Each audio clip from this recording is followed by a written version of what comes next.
So when the thing went off, it was like a canister bomb, so it penetrated the armor and it killed everybody on board. In the pages that offer recollection, His lung came spilling out. there is a chapter that resonates most powerfully You know, they both lost legs. in the ongoing life of Michael Kwan. So they brought him in and we worked on him, but he didn't make it. The year was 2003. On the cusp of leaving the military, cardiologist Michael Kwan deployed with the 34th Armored Regiment, 1st Infantry Division. The place, Habanaya, Iraq, just west of Fallujah, what many called a hot zone. And me and the other medics had talked, and we knew that we weren't all coming back. And that was a very sobering thought. As a battalion surgeon, Kwan's job was to keep 700 soldiers alive and in the fight. With combat constant and casualties common, it was not easy. And he kept saying, "Tell Jen I love her, tell Jen I love her." And, you know, that was his wife. And, you know, it's like, I didn't believe it at the time, but, you know, I said, you know, it's like, you know, boy, you're going to tell yourself. And he did. That soldier, Kwan's soldier, survived. But over the course of a year, 17 comrades would not. For Michael, each loss left a deep, invisible scar he carries to this day. The first to die was Jason Todd Bryant, a young lieutenant married a mere month. One of the soldiers was told to recover his boots, and we couldn't find his boot. And we couldn't.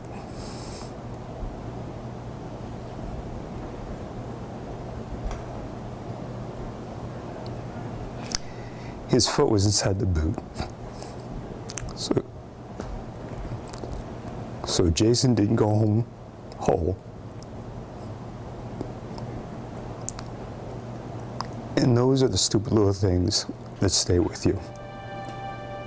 With each day of deployment, each soldier killed in action, Kwan's loyalty and respect embedded more firmly, a bond that's remained unbroken by time, distance, and death. There's not a day that goes by that I don't think about them, and the ones that didn't come home. You know, it's hard. For the lives and dreams cut short by bullets or roadside blasts, Dr. Michael Kwan offers daily tribute. 17 names on a band of steel that's rarely left his wrist. A hero bracelet silently fulfilling an unspoken pledge between those who came home and those who did not. And everybody had a fear of dying, but above all else, we had a fear of being forgotten. And in this home, the obligation of a father is embraced by a son. I like to keep him living just as much as he does every single one of his guys. For 5 of his 14 years, Ethan Kwan has chosen to wear a hero bracelet. Says he feels incomplete without it. No one wants to go out there and die for something they love and people they love and not be remembered for it. Initially, we were going to go with an 18 French. We ended up going with a 15. And yet for Dr. Michael Kwan, the most powerful living memorial to the 17 lost may well lie in the manner he now practices medicine.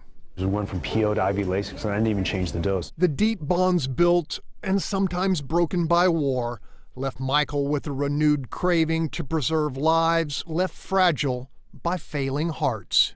Pressures in the heart look beautiful. As a transplant cardiologist, he reels recipients back from the brink with the gift of time. So if a heart came in tomorrow, yeah, I'd accept it. And a commitment to uninterrupted care in the years they have left. So the numbers are better, okay? As you take care of fewer patients, but you take care of the whole patient. So you get to know them, you get to know their families, you get to know their stories as well. An abiding connection, just like with his boys back in Iraq.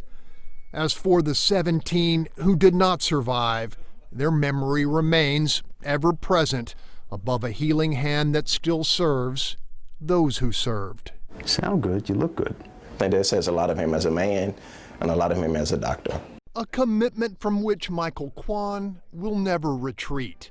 For him, remembering his gift and duty as one.